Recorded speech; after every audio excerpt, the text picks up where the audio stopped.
ሁሉም የሬሜዲያል ተማሪ ሲጠብቀው የነበረው የሬሜዲያል ፈተና ኦፊሻል ሆኗል ማለት ነው። ይህንን የሚያልኩበት ምክንያት የተለያዩ ዩኒቨርሲቲዎች የመፈተኛ ጊዜ ለተማሪዎቻቸው እያሳወቁ ስለሆነ ነው። አብዛኛው ዩኒቨርሲቲ እንግዲህ ተመሳሳይ ቀን ነው ያወጣው። ስለዚህ ኦፊሻል ሆኗል ማለት ነው። ባለፈው ዓመትም ትምህርት ሚኒስቴር ዘግየት ብሎ ነበረ ይፋ ያደረገው። ስለዚህ ዩኒቨርሲቲዎች ይፋ ካደረጉ ከትምህርት ሚኒስቴር የራሳቸው የሆነ መረጃ ስለሚኖራቸው ነው ማለት ነው። ስለዚህ እነዚህ ይፋ ያደረጉ ዩኒቨርሲቲዎችን የምነግራቸው ይሆናል። ባለፈውም ቪዲዮ ላይ እነ ደብረ ማርቆስ ዩኒቨርሲቲ አንዳንድ ዩኒቨርሲቲዎችን ነግሬያችሁ ነበር እና ስለዚህ ከሱ ጋር የተያዙትንም እያሳያችሁ በስክሪን ላይ እንቀጥላለን ማለት ነው። ለዚህ ቻናል አዲስ ከሆናችሁ ሰብስክራይብ አድርጉ። ይህም ቪዲዮ ደግሞ ለሁሉም የሬሜዲያል ተማሪዎች ሼር አድርጉላቸው።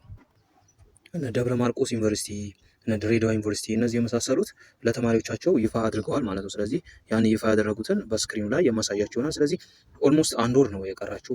አሁን ሚያዝያ 5-6 ነው። ስለዚህ በአንድ ወር ውስጥ መዘጋጀት ይኖርባቸዋል ማለት ነው። እያንዳንዱ መረጃዎች ዝርዝር መረጃ የማሳያችሁ ይሆናል ማለት ነው። አርባ ምንጭ ዩኒቨርሲቲም ይፋ አድርጓል። እንግዲህ የ2018 የትምህርት ዘመን የሪሜዲያል ፕሮግራም ቀሪ የትምህርት ጊዜ ሰሌዳ ስለማሳወቅ ይላል አርባ ምንጭ ዩኒቨርሲቲ።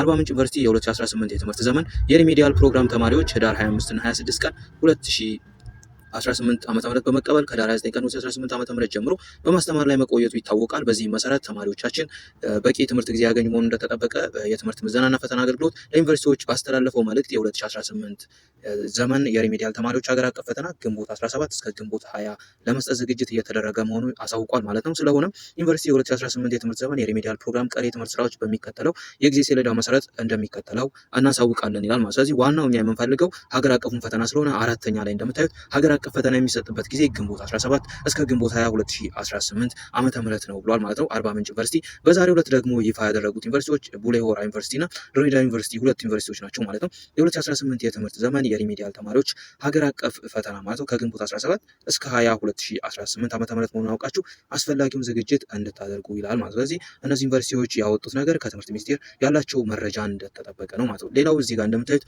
የድሬዳዋ ዩኒቨርሲቲ ነው ለሪሜዲያል ተማሪዎች በሙሉ ይላል። በዩኒቨርሲቲ ደረጃ ማጠቃለያ ፈተና የሚሰጥበት እንዲሁም በትምህርት ሚኒስቴር የሚሰጠው የሪሜዲያል ተማሪዎች የማጠቃለያ ፈተና ጊዜ ከዚህ በታች በተጠቀሰው መስፈርት መሰረት መሆኑን እናሳውቃለን ይላል ማለት ነው። በዩኒቨርሲቲ ደረጃ ማጠቃለያ ፈተናው ከግንቦት 6 እስከ 12 ማለት ነው ይሰጣል። በትምህርት ሚኒስቴር የማጠቃለያ ፈተና ደግሞ ከግንቦት 17 እስከ ግንቦት 20 ድረስ ይሰጣል ማለት ነው። ማሳሰቢያ የመማር ማስተማር ክፍለ ጊዜ የሚያበቃበት ግንቦት 5 ነው ይላል የድሬዳዋ ዩኒቨርሲቲ ዋና ሬጅስተራል ማለት ነው። ስለዚህ ይህንን ታሳቢ በማድረግ ሁላችሁም ዝግጅታችሁን ማድረግ ይኖርባችኋል ማለት ነው። ስለዚህ እያንዳንዱን ነገር ከሞጁል ጋር የተያዘውን ነገር ምን ማንበብ እንዳለባቸው የምታውቁት ነገር ነው ከዚህ በፊት የተሰራ ስለሆነ እነዛን ነገሮች ራሳችሁን ዝግጁ አድርጉ ማለት ነው። ባለፈው ዓመት የተሰጠው ሪሜዲያል ፈተና ኦንላይን ነው፣ ዘንድሮም ኦንላይን ነው የሚሰጠው እና ደግሞ ባለፈው ዓመት አንድ ያልተደረገው ምንድን ነው ከ100% ነው የሚያዘው 50 ጥያቄ ይሰጣል። እያንዳንዱ ጥያቄ 2 ፖይንት ወይም ደግሞ 2 ማርክ የሚኖረው ይሆናል ማለት ነው። ይህን ታሳቢ አድርጋችሁ መዘጋጀት ይኖርባችኋል።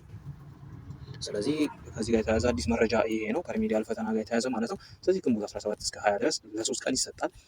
6 ትምህርት ነው የምትማሩት። ያው ከዛ ጋር ተያይዞ 5 እንደዛ ነገር ነው የምትማሩት። 4-5 ትምህርት ነው ይለያያል። ስትሪሙ ማለት ነው ለሶሻል ለናቹራል ማለት ነው። እነዛን ታሳቢ ባደረገ መልኩ ዝግጅታችሁን አድርጉ። በተለይ ደግሞ ለፕራይቬት ተፈታኞች በጣም አሪፍ ነው። 12ኛ ክፍል ፕራይቬት ለመፈተን ፎርም የሞላችሁ ተማሪዎች ሪሜዲያል ቶሎ ከጨረሳችሁ አንዳንድ ነገሮችን ወደ ኢንተራንስ ላይ ትኩረት እንድታደርጉ ስለሚጠቅማችሁ ከወዲሁ ማድረግ ያለባችሁ ነገር ለሪሜዲያል በተሰጠው የአንድ ወር ጊዜ ውስጥ በደንብ መዘጋጀት ስለምትችሉ ራሳችሁን እያዘጋጃችሁ ጠብቁ። ይህን ቪዲዮ ደግሞ ላይክ ማድረግ እንዳይረሳ።